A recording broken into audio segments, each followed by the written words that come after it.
Would you give a warm PFB purpose welcome to Dr. Hugh Ross as he comes to share with us.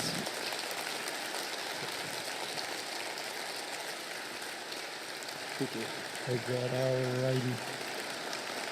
Now, Dr. Ross, as we start off, I just have one burning question I need to ask.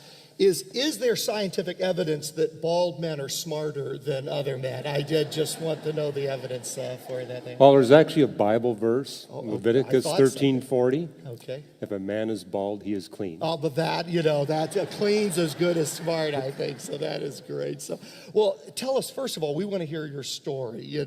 How did you, first of all, get interested in astronomy? Well, I was born and raised in Canada. And I was 7 years of age when I looked up at the stars and wanted to know why they were hot. My parents told me they indeed were hot, but couldn't tell me why. They encouraged me to go to the library.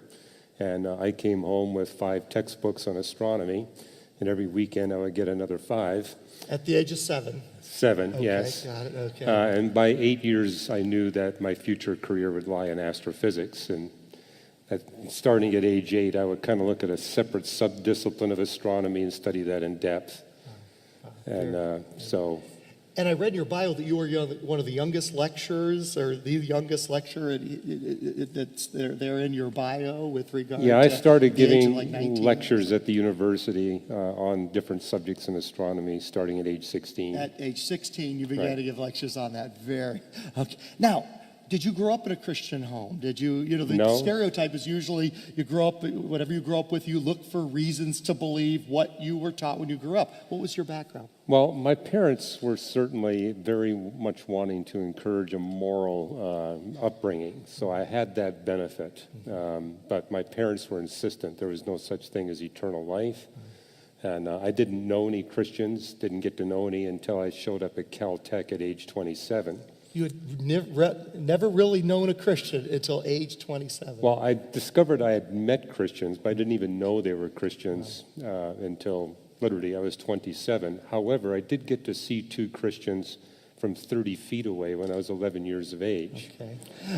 And, were they in the zoo in Canada? well, no, they were 2 businessmen in dark suits Okay. that came into our public school, put 2 boxes on our teacher's desk, and left without saying a single word. Okay. But in those boxes were Gideon Bibles, and we're all invited to take one.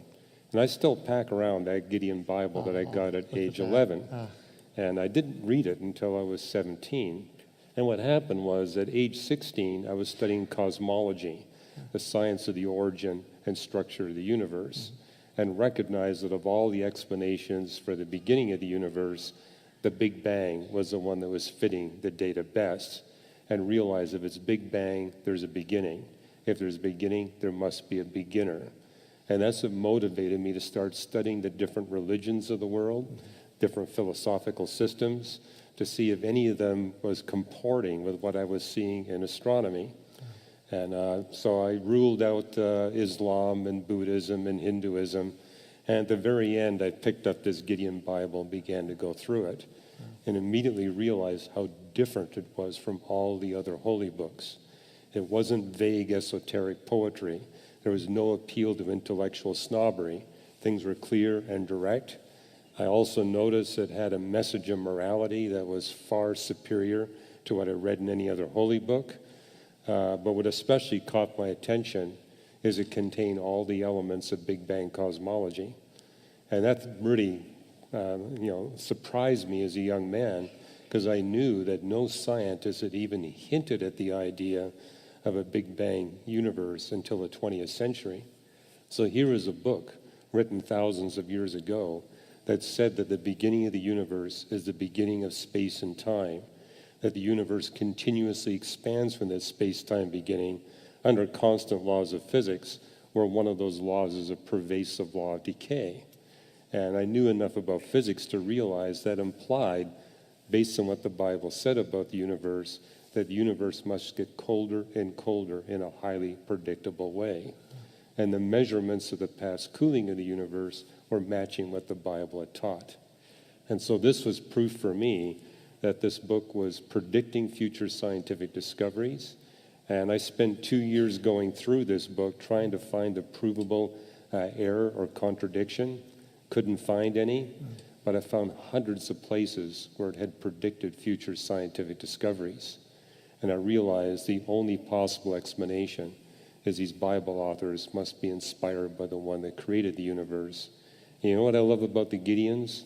Once you reach that conclusion, they got a couple of pages at the end of their Bible which kind of take you through the basics, pointing out, for example, that we human beings are not perfect, but God demands moral perfection.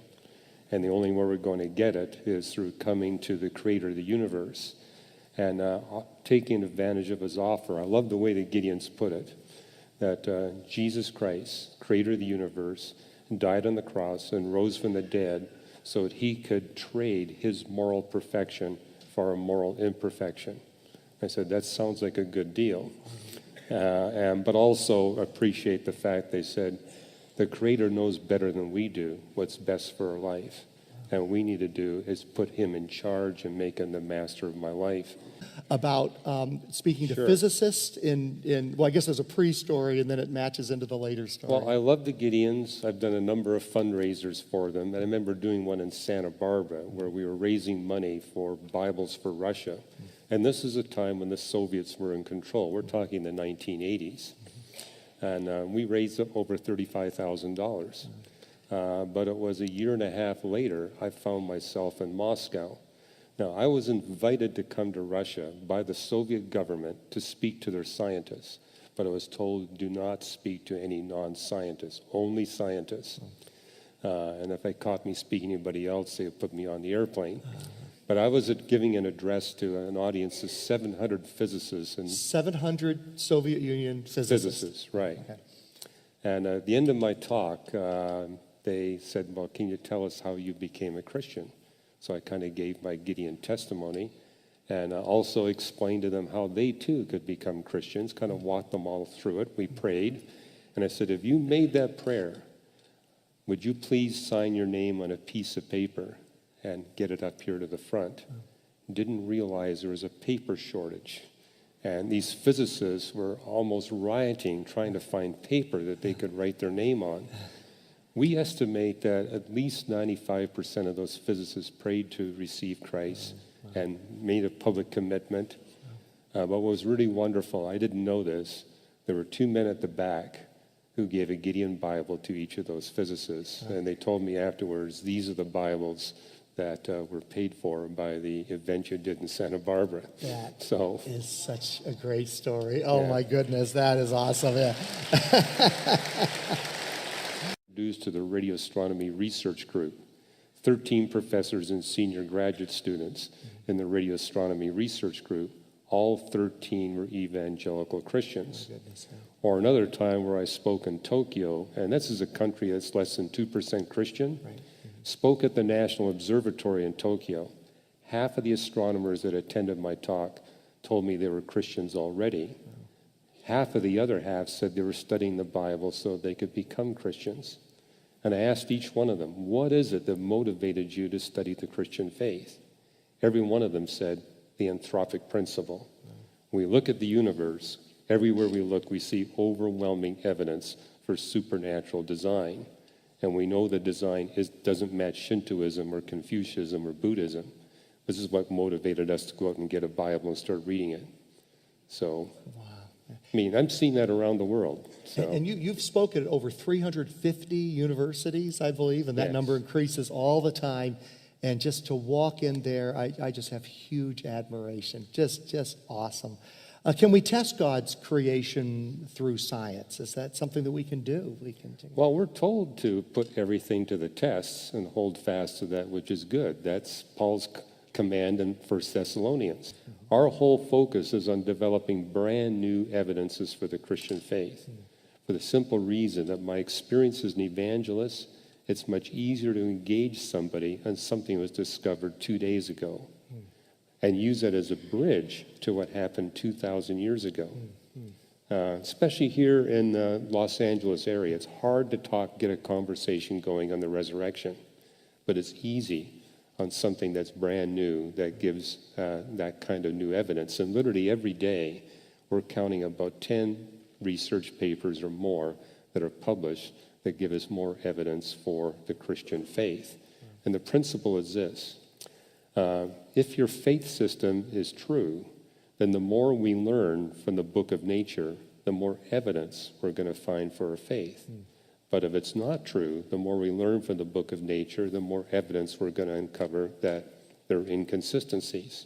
Wow. And this is something you see in the Psalms, is that God indeed gave us two books, the law, the book of Scripture, and then the heavens declare the righteousness of God. All the peoples have seen his glory. He also gave us the book of nature.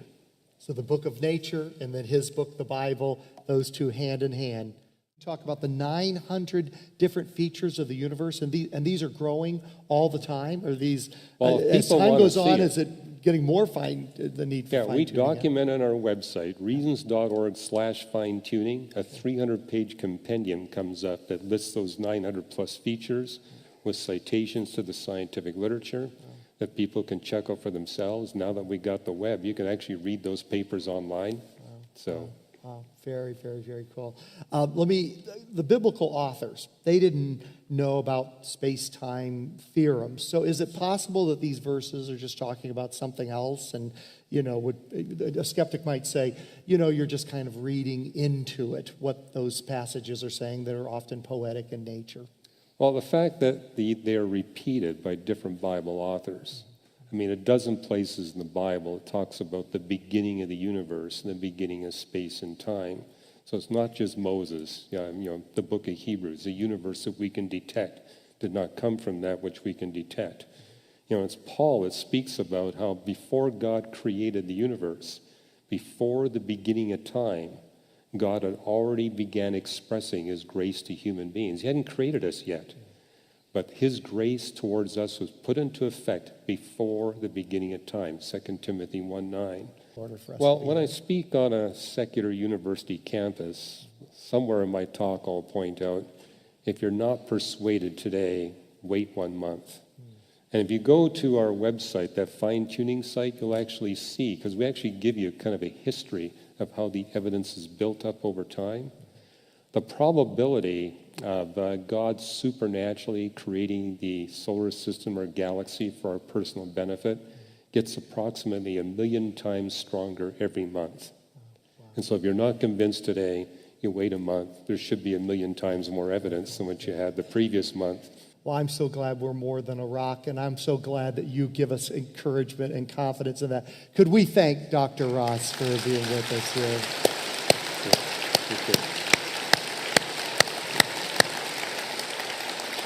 Thank you.